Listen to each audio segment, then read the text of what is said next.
दोस्तों इस वीडियो में हम लोग बात करने वाले हैं वेस्कॉन इंजीनियर्स लिमिटेड के बारे में। उम्मीद है आपको नाम क्लियरली दिख रही होगी। अगर मैं बात करूं क्लोजिंग प्राइस की 46 रुपये 65 पैसे के पास क्लोजिंग हमें देखने को मिली। दिन की हाई की बात करें 47 रुपये 29 पैसे का दिन का हाई बनाया था। वही लो की चर्चा करें 45 रुपये 50 पैसे का इसने लो बनाया था। अगर बात करें तेजी की तकरीबन 3% की तेजी से स्टॉक्स के अंदर नोटिस की गई थी। हम लोग रिटर्न की चर्चा करें पिछले एक महीने में क्या कुछ रिटर्न इसने बना के दिया है, तो यहाँ पे देखिएगा पिछले एक महीने में 7.24% का नेगेटिव रिटर्न यहाँ पर निकलती हुई आ रही है। अगर पिछले एक साल से कंपेयर करने की कोशिश करें तो पिछले एक साल से देखिएगा तकरीबन 14.5% का नेगेटिव रिटर्न्स यहाँ पर देखने को हमें मिल रही है। अगर बात करूं मैक्सिमम टाइम फ्रेम में तो यहाँ पर देखिएगा 68% की नेगेटिव रिटर्न्स देखने को मिल रही है। तो थोड़ा सा आपको सोच समझ के काम करना है। मैं यहाँ पे डिस्क्लेमर ऐड ऑन करना चाहूँगा, मैं किसी भी तरह का बाय सेल की रिकमेंडेशन आपको यहाँ पर नहीं दे रहा हूँ। अगर आप किसी भी तरह के डिसीजन लेना चाहते हैं तो कहीं ना कहीं आप अपने फाइनेंशियल एक्सपर्ट से चर्चा करिएगा, तभी सोच समझ के डिसीजन लीजिएगा। यहाँ पर सबसे पहले मैं बात करने वाला हूँ इसके अंदर फंडामेंटल्स को लेकर। अगर मैं बात करूँ मार्केट कैपिटलाइजेशन की, तो ये जो कंपनी आप देख रहे हैं वेस्कॉन इंजीनियर्स तकरीबन 1000 करोड़ से ऊपर की कंपनी बन चुकी है। अगर बात करें इसके ऊपर डेप्ट यानी कि कर्ज की, तकरीबन 275 करोड़ का कर्ज है कंपनी के ऊपर। फेस वैल्यू की बात करें 10 रुपए की फेस वैल्यू से ये कंपनी ट्रेड करती हुई दिख रही है। अगर बात करो इसके ऊपर नेट प्रॉफिट को लेकर, तो क्वार्टर ऑन क्वार्टर बेसिस पे नेट प्रॉफिट के अंदर अच्छा खासा जंप हमें देखने को मिल रहा है। वहीं कंपेयर करने की कोशिश करो ईयर ऑन ईयर बेसिस पे, तो ईयर ऑन ईयर बेसिस पे भी नेट प्रॉफिट के अंदर अच्छी खासी तेजी देखने को मिल रही है।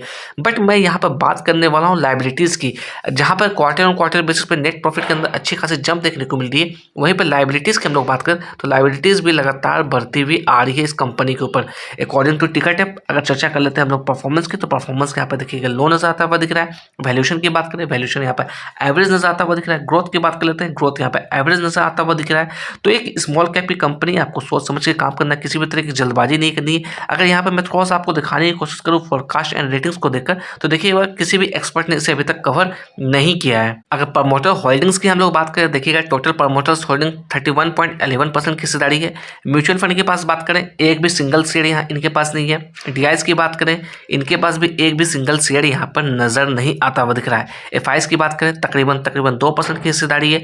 वहीं पर रिटेलर्स की बात करें यानी कि आम पब्लिक की बात करें, छोटे निवेशक की बात करें 66.99% यानी कि तकरीबन 67% की हिस्सेदारी यहाँ पर छोटे निवेशक के पास है। दोस्तों देखिए चार्ट पे आ गया 1 डे के टाइम पे मैंने यहाँ पे चार्ट लगा रखा है। सबसे पहले यहाँ पे थोड़ा सा मैं आपको जूम इन करके दिखाने की कोशिश करूंगा। ये जो आप लेवल्स दिख रही है, ये जो टाइम फ्रेम दिख रही है, ये कैंडल है आपका अप्रैल 2025 यानी कि ठीक आज से 7 महीने पहले की कैंडल है। यहाँ पे मैं बात करने वाला हूँ हाई की। ये जो हाई दिख रहे हैं तकरीबन 42.80 रुपये के आसपास का हाई बनाया था।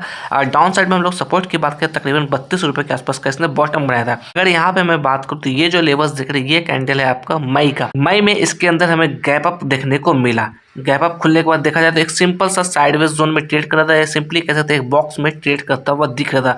उसके बाद देखा जाए तो यहाँ पर ये जो लेवल्स दिख रही है, ये जो सपोर्ट बना रहा था मई से लेकर सितंबर के अंदर, ये जो आप टाइम फ्रेम देख रही है, जो पूरा कैंडल आप अपना देख रहे हैं, ये सारा कैंडल है मई से लेकर सितंबर।